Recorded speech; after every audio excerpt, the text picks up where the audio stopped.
One of the biggest questions that I get asked is about selective mutism and autistic spectrum disorder.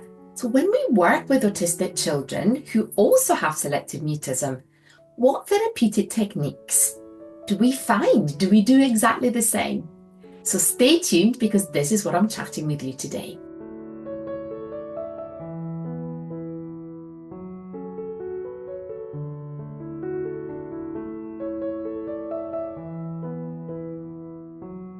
Hi, and welcome back to my channel. I'm Anna Biavati, highly specialised speech and language therapist, and today I have a truly special guest with me, Libby Hill, and she's a highly experienced speech and language therapist with such a passion, and she's got 37 years in this field and has dedicated her career to supporting children and young people with a wide range of speech and language and communication needs, but especially with children that are within the autistic spectrum disorder. She brings both professional expertise and such an incredible warmth to her work. I love listening to her. And we are going to be talking today about PDA and as well her approach. And we are going to be talking about her new book. So, welcome, Libby. Thank you for having me. Now, I was saying that what makes your work even more unique is because not only of your experience, but also you've got a co-therapist or, your therapy dog, Yeah. giving, the children and young people that space for feeling safe. But also is your extensive experience in this field. Yeah. I mean, my co-therapist has been absolutely amazing. So there's a wealth of research that shows that just having a dog in the session or an animal in the session, doesn't have to just be dogs, but just having an animal in the session, how it can actually reduce anxiety overall. So of course it's why, animal assisted therapy works really well. But I did go on a course to train, so I knew exactly how and what was my purpose in using him. I didn't just bring my dog to work or anything, and he has been amazing. He's just, the children have been able to talk to me. They've cried into his fur. They've, we've been for walks where they can actually talk. He has been fantastic, really. And he has been my route through for many, many of the children who perhaps haven't spoken to anybody else but family for years, and they can speak to him. So I totally empathize. So I have a therapy cat. Actually, I have therapy cats. They're the same, so they're twins, but one of them just developed this incredible skill and he's not scared. And actually, he's needy. So he comes close to say, I am making you feel safe. Please give me a cuddle. And it's quite nice how you're absolutely right, they interact. I know that cats and dogs are different, but I think that they are just incredible. Now, one of the things that, a lot of the community, the SM community, do ask us, what happens when selective mutism coexists with something else? And we know as speech and language therapists that we can also have other difficulties, but ASD comes a lot. So do we have a shared approach or do we have a different approach? What is, your experience? Well, you will know that when we are diagnosing selective mutism, that's a huge responsibility, isn't it? So we can't just say, oh, yeah, they're not talking outside the house, so that's selective mutism. We, as experienced and skilled clinicians, are looking at the individual. We're looking at all the things that make up the reasons for that child or that young person not being able to speak. So if I have somebody who is autistic, it could be a phobia of talking, as would be in the neurotypical population, where they have become afraid to speak or to hear their own voice. So it could be that. That could have developed, particularly with some of the PDAs, where the demand has become a phobia and they're not able to speak. And if that is the reason, That's great because we know that we can use the straightforward standard approaches modified slightly. However, the majority of children and young people who are not able to talk fully and freely outside their own home, it will be because of the environment. So it will be because they don't feel safe. So, school has become a very scary place. It's too noisy, it's too busy, it's too peoply. And the selective mutism is the symptom. So because it's the symptom, it's wrong to work on the symptom. We need to look at what is it that's creating that difficulty. So we need to look at the environment. We need to look at how we can make it the best it can be for them. So we need to look at, sensory features. We need to look at the people in the environment. So Luke Bearden talks about autism plus environment equals outcome, but he's also talking about the people in the environment. So my first thing would be not to actually look at their communication, but it would be to train the staff and see what we can do to get the environment as good as it possibly can be. What are the triggers that are upsetting that child's nervous system? How can we alleviate them? How can we get that environment to be the best it can possibly be? And the training of the staff, brainstorming, and then we might not actually need to work on the lack of talking. We might need to look at other things such as building their toolbox. We might look at, what can we do to help reduce anxiety, to extend their window of tolerance. We might look at ways that they're able to communicate. So, one of my favourite ones is using Padlet in the classroom. So everybody can contribute to a whiteboard. It's anonymous.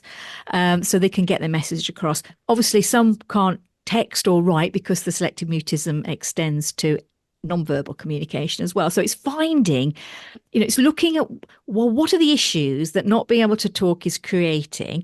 Can we get around those? Can we get over those? Now, obviously, if it's a neurotypical person with a phobia of talking, we'd be saying, well, we need them to be able to do that. So we're going to build up to that. But we just need to look at all the factors that are causing them to feel unsafe, address those, and then there might be things that we need to do, but usually there isn't, because once they feel safe, they are able to speak because it's a symptom of them not feeling safe. So what I'm hearing is adaptation and knowledge, because, in schools, unfortunately, yet in 2025, there isn't enough knowledge. So teachers don't necessarily are trained. They don't even have a module about selective mutism. And there is the assumption that, well, this is maybe a little bit silly. Sorry if you're a teacher, we hear this a lot, or I don't really know what about. So what I'm hearing is first step is the teaching the teachers. So they have to have the knowledge. And then the adaptation of, the techniques that we have. And it's not just let's focus, and it's the child that needs to be fixed. What it's showing us is that the environment is just not conducive to that neurodivergent child. And so let's see what we can do to make it more conducive. See, a lot of the typical techniques are behaviorist techniques. So if you have a child whose nervous system is stretched to the limit already, you don't want to be doing exposure therapy because they're already they're stretched to capacity. So people need to understand that, to appreciate that, and to go with that. There is also another reason that they might not be able to talk if they are autistic, and that's when they've reached new autistic burnout, basically. So you will find a lot of them, they've gone into dorsal vagal state and they're frozen with collapse, basically. And so they're probably in their bedroom. They've probably retreated from the world. They're in survival mode. And so a lot of those children who are autistic may now not be able to speak even to their parents because they are so far removed from that lovely ventral vagal system where they're happy and relaxed and wanting connection.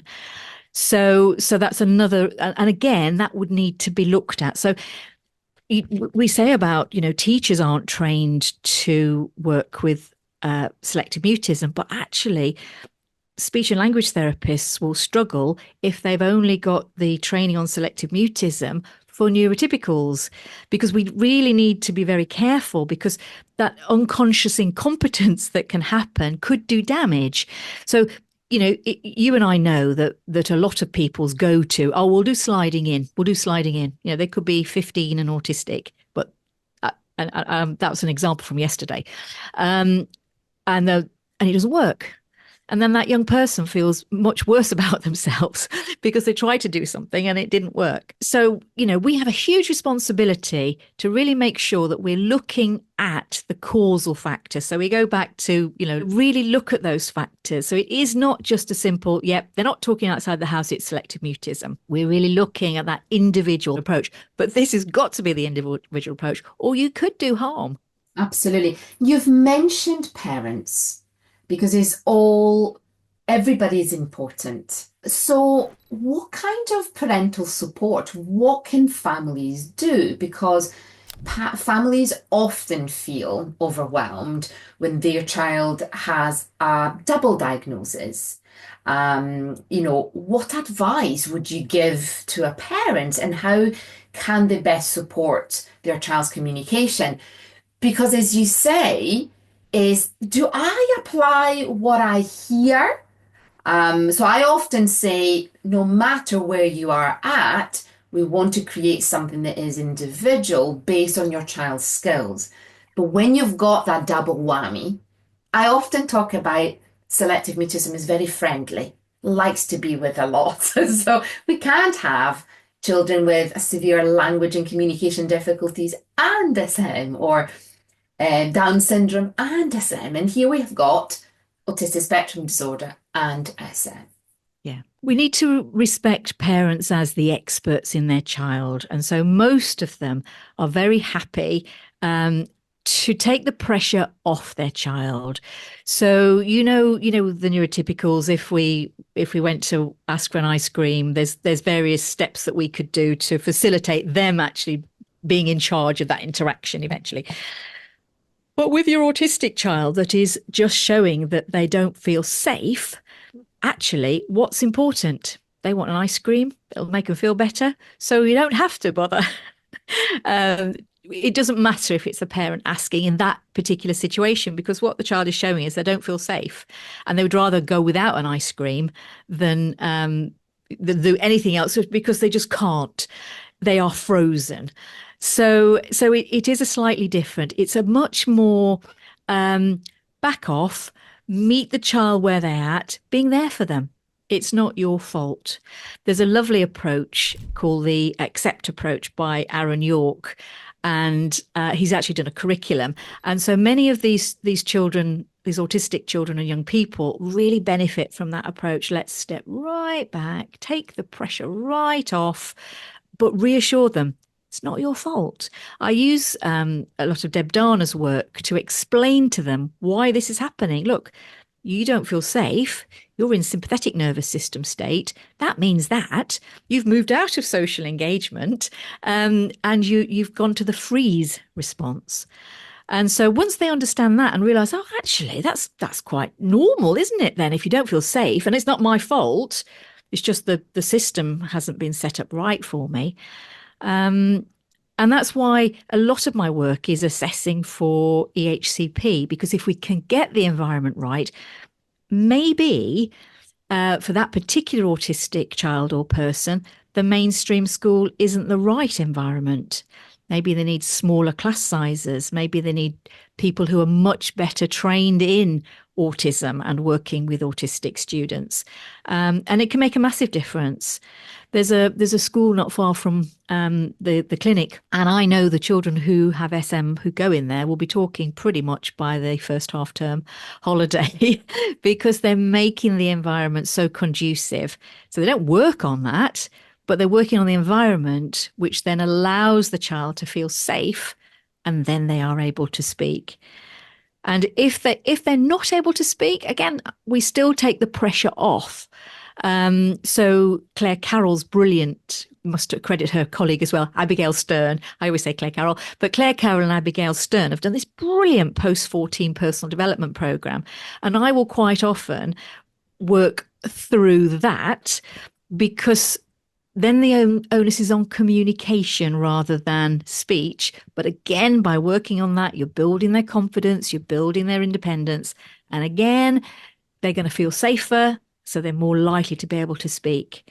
So I will do things if the young person really wants to be able to speak, but we have to break it down into much, much, much smaller steps. I definitely think, and this is a point of reflection for everybody. If you felt unsafe in any other situations, how did you perform? How did you feel?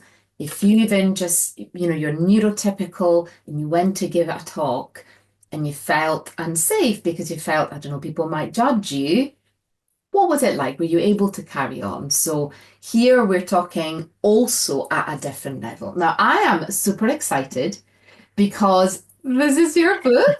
I just love doing what it takes, and a selective mutism casebook, right?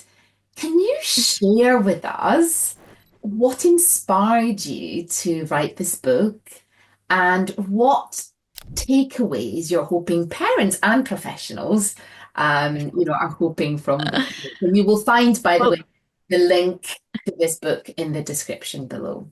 Thank you. Well, basically, I was forced into it.